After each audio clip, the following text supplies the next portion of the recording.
Proses seleksi pegawai pemerintah dengan perjanjian kerja atau P3K sejak beberapa bulan lalu telah berproses.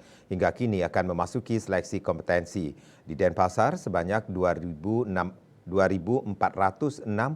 pelamar mengikuti seleksi kompetensi.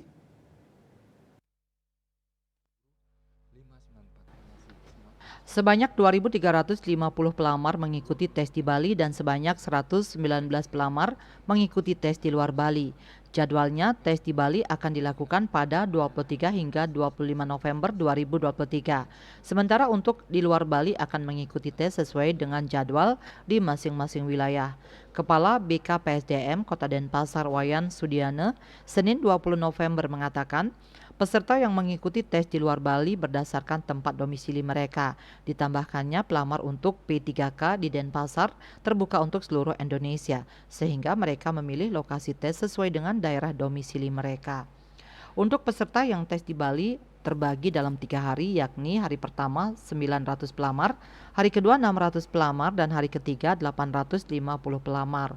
Sesuai dengan formasi jumlah pelamar yakni formasi guru 660 orang, tenaga kesehatan 880 orang, dan tenaga teknis 929 orang. Terkait dengan materi tes dibagi ke dalam tes kompetensi teknis, manajerial, sosiokultural, dan wawancara. Semua proses tes menggunakan CAT BKN sehingga tak ada yang manual.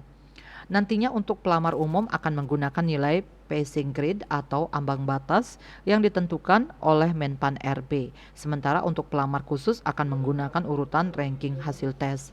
Setelah seleksi kompetensi, nantinya akan dilakukan seleksi kompetensi teknis tambahan. Kemudian barulah pengumuman kelulusan yang rencananya digelar Desember 2023 nanti.